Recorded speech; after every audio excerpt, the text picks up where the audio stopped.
Hey, this is Jackson, aka Gamble, This is Tyler, aka Flux. and we are bringing you a match here between Krenium, the orange Zerg player, versus Jlovez, the yellow Terran player. This match is actually the first in a showmatch series between the University of Texas at Austin and the University of Texas at Arlington.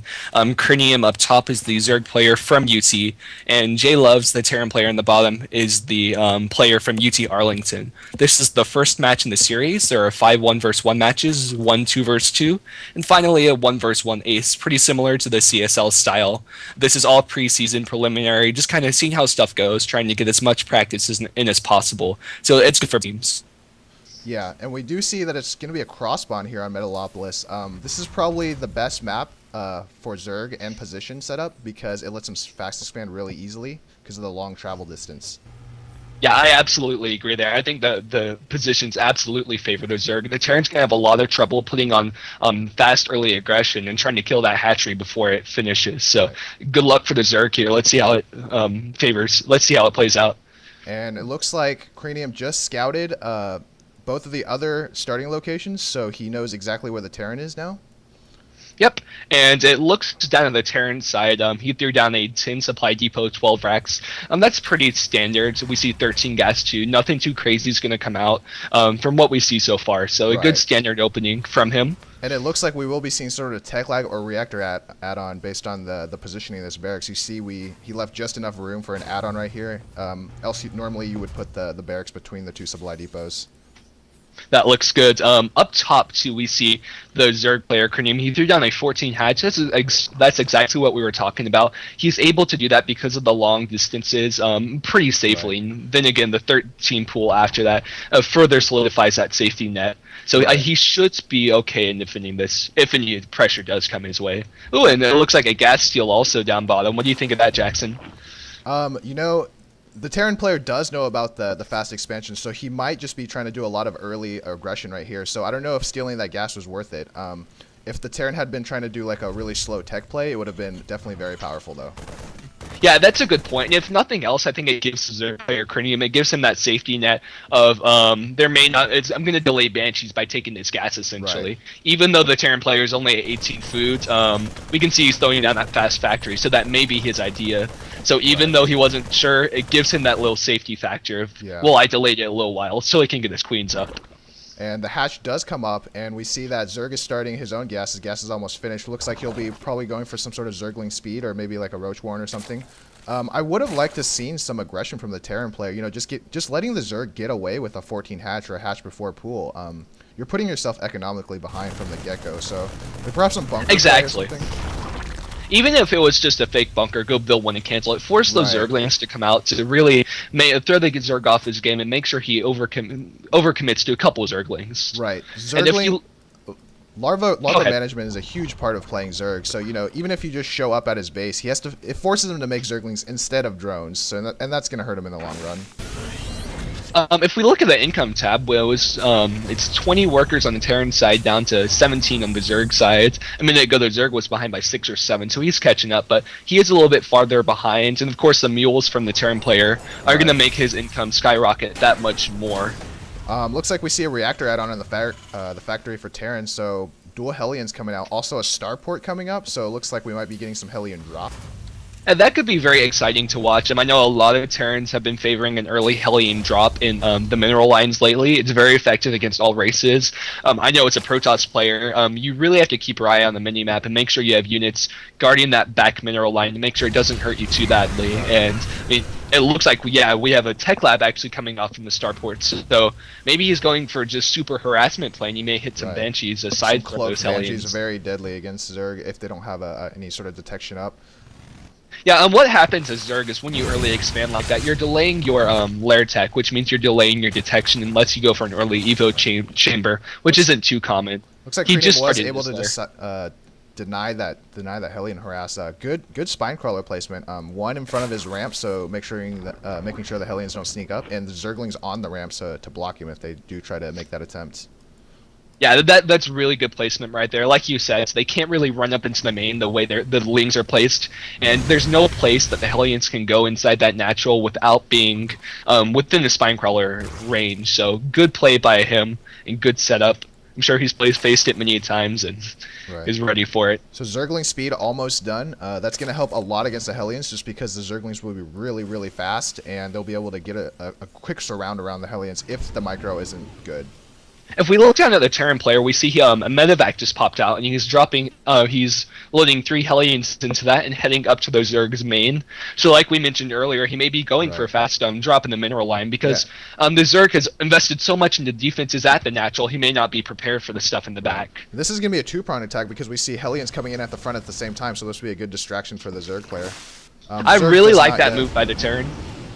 Even if he does lose those 2 Hellions in the back, he gets the Lings out of place. So I mean, look, he's roasting all kinds of drones right now. That's nice. Like 2 kills, micro too. 4 kills. Gets out with all 3 of those Hellions. He does lose the 2 in the front, but it looks like he's going to drop them down here on those low ground. We got 4 kills on 1 Hellion, 1 kill on another, and 2 more on another. So that's 7 drones total. Very nice play there. And we see a Banshee coming in also, so he's really playing it very harass heavy, which I think is what you need to do against Zerg. You can't let them just come up pump drones. When they pump drones, they're going to get ahead of you. So it's really well played by the Terran so far. Player dropping those Hellions and picking them back up so the Zerglings don't get to them. And then even saving that medevac. Absolutely. I think the drop and pick up micro with the Hellions was pretty fantastic. If we look in his base, he's throwing down another expansion also, so he's playing this really long game. He's going to go for a harass and to expand, keep the Zerg on his toes, and make sure that he can get ahead economically. Okay, the Banshee is in the Zerg player. Banshee harass. 1 kill so far. Looks like 2 kills. The Queens will come tonight. There is no cloak being researched, but it's still a very effective. I mean, even if a Banshee just goes into a mineral line and just starts shooting at drones and it sacrifices itself, it's still going to get like 4 kills before it even goes down.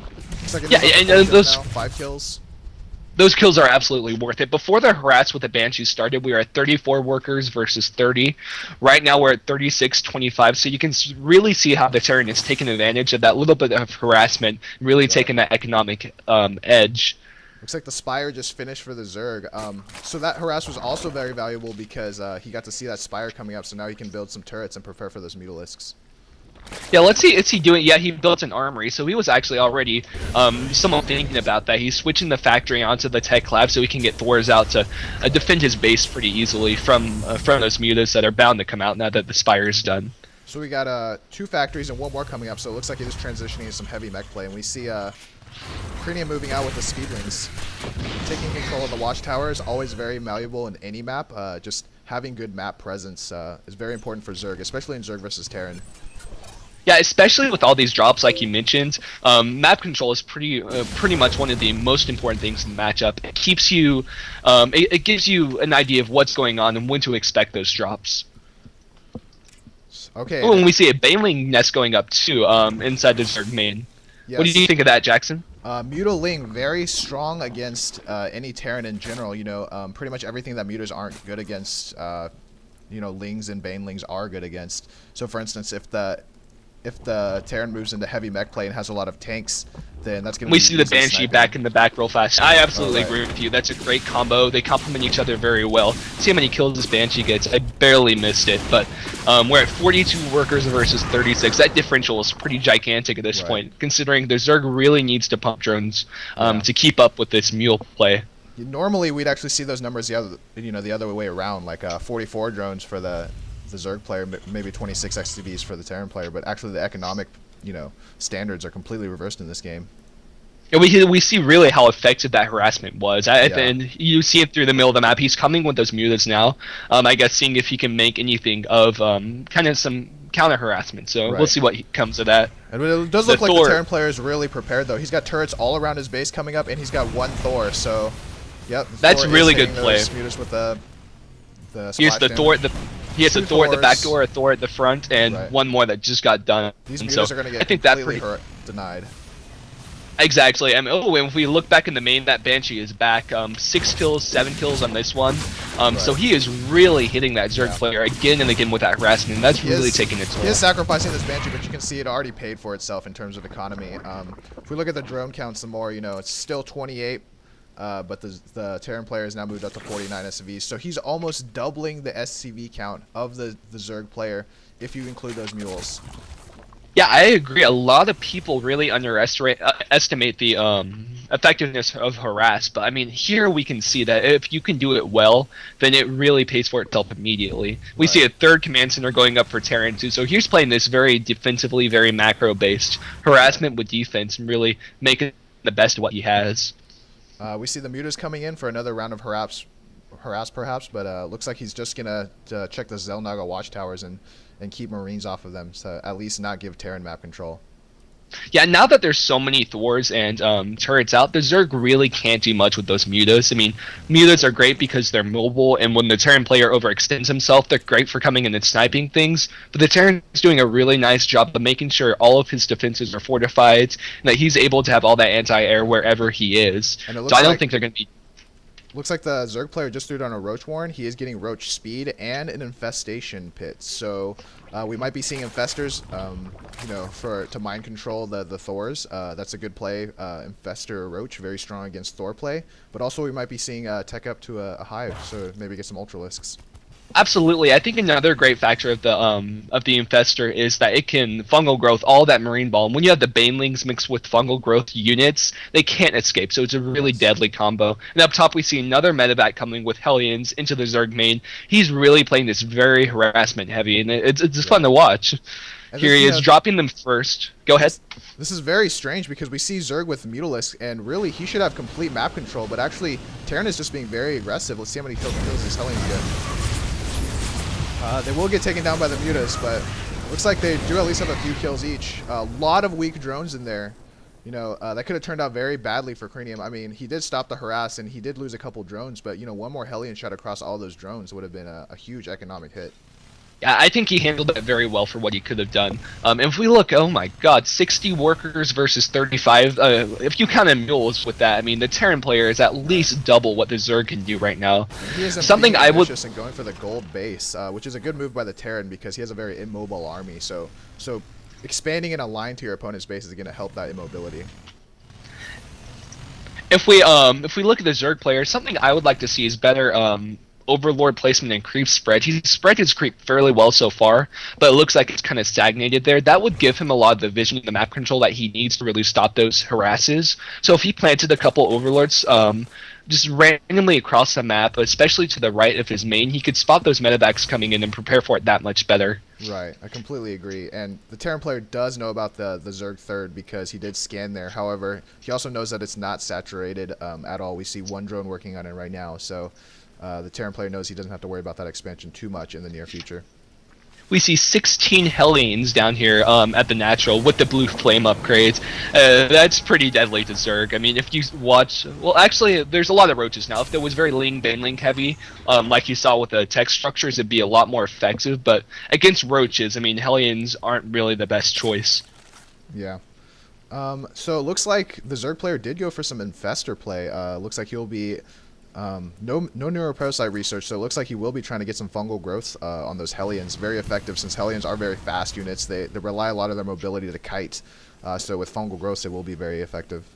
If we look over at the third natural, or the for the Zerg, we see more Hellions from the Terran player coming up and shooting some drones. Yes. The drones are going to have no chance with the blue flame upgrade. Blue flames, so looks like I feel like all these drones are going to go down. Look, 4 drones already. Wow, I can't even count this fast. Yeah.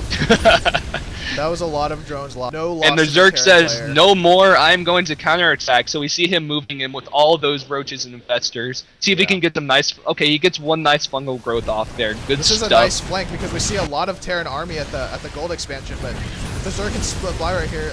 No, he should have kept moving. Yeah, a lot of those roaches, he rallied down, he did not A-move, so they walked pretty much right into those Thors and tanks and stood no chance. Tanks have sieged up, so yeah, this is just going to be a slaughter for the Zerg, who is just sitting and taking that tank fire. Yeah, and we see the Terran is more, alright, there's the GG, so good game by both players. The Terran was able to come ahead just through constant harassment and really keeping the Zerg in place and questioning what is to come. So I think that was a pretty good game. That means the series is up 1-0 to UTA. What are your thoughts, Jackson? You know, that was really strong play from the Terran. I hope UT steps it up in the next game.